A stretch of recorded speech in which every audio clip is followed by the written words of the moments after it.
And thanks for taking the time out to be on my show, my very, very first show. When I Yeah. was thinking of guests, I had to get Don Sill. I think I was one of the first guests on your show on Gov's Radio in Levittown.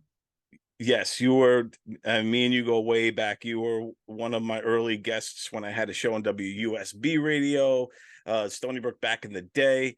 Right. Also, when I returned back to Long Island, and then we did the Put Up, Shut Up, Stand Up. You were like one of my first phone calls, and you were a judge in that show, which was amazing. You were the my first guest in that when we went into COVID. We had the COVID shows that we were doing. It was when I first discovered what Zoom was. I never even knew about Zoom or anything like that. And you were one of my first. You were my first guest on that show. And then Wow. Conversations and Top Fives. You were on every single one of my shows. And then of course Comic Sans the movie. So you've become not only a good friend and colleague, but also my good luck charm. We did that movie that time. Remember, you Yeah, were we did able that. to edit. Yeah. Yes, we were able to. So we're in COVID, in the COVID era, where no one could leave their houses or be within 6 feet of each other. But we kind of outthought that, and we decided we're going to make a movie where it was like you, myself, Benny Rizzuti, Jeff Bosey, and then of course Claude Van Damme.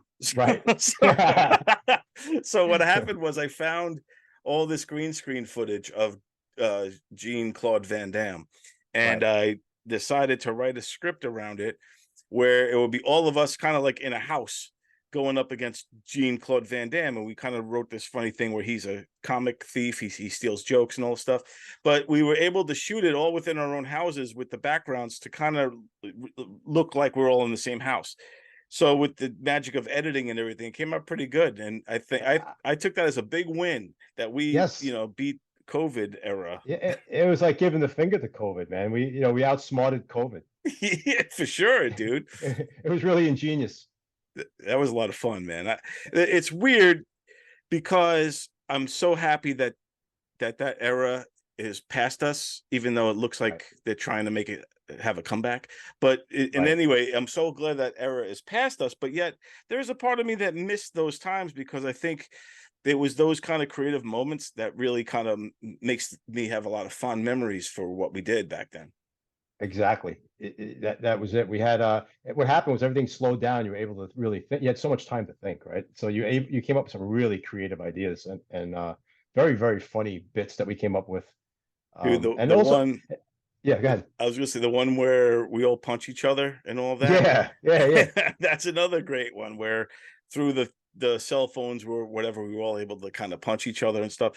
You got to see it, but we had almost the whole Long Island comedy scene involved in it, and it's just a series of people getting hit, and then they hit the next guy, and it was really cool. A lot of creative stuff happening. Yeah, so that was fun too.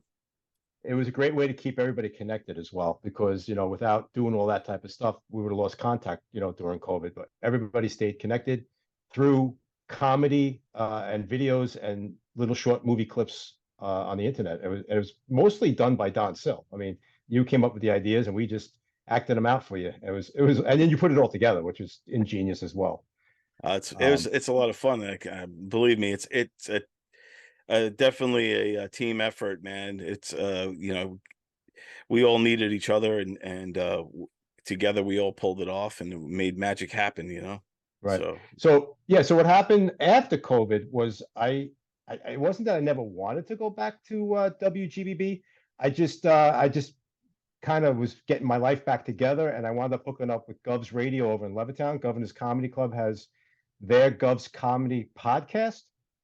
Tony Walker approached me and asked me if I was interested, and thanks to you and Tony, I have a show over at Governor's in Levittown on Tuesday nights, not every Tuesday, but Tuesday nights, and that's a lot of fun. And that's a networking thing where everybody gets to hang out and be creative. yeah, anything that could be done in Governors is always great. Governors has the podcast studio right backstage there in between. It's in between all three of the stages. There's three stages at Governors. You got the main stage, then you got the giggle room, and then you got the patio. And we're right kind of there, where we could, on a show night, we could we set up sometimes and have a green room show where we would just have all the comedians just kind of rolling in. But there's always a lot of excitement, there's energy there, and Governors being such an iconic comedy club on here on Long Island, I think it's the oldest comedy club that's still standing on Long Island. And Right.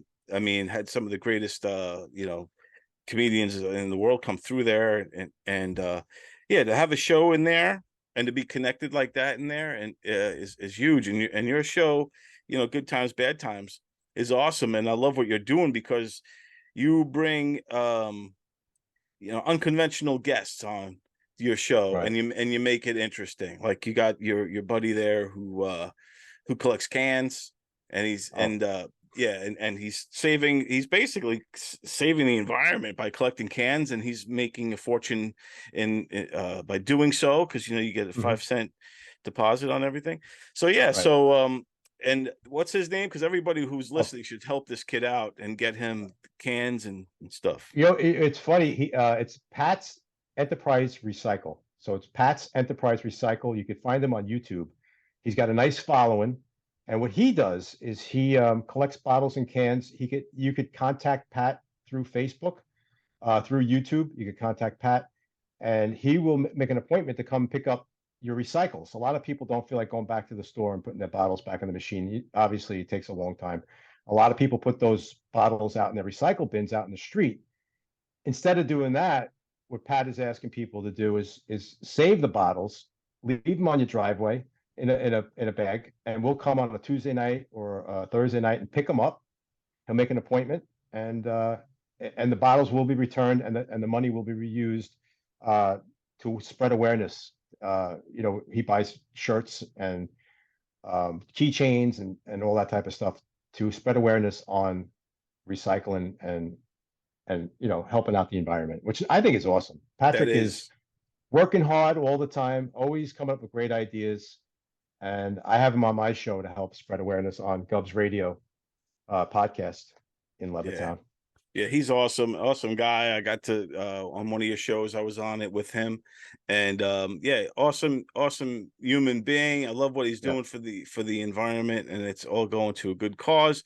And hey, if you make a couple bucks out of it, then that's even better. So God bless him. right, right. Yep.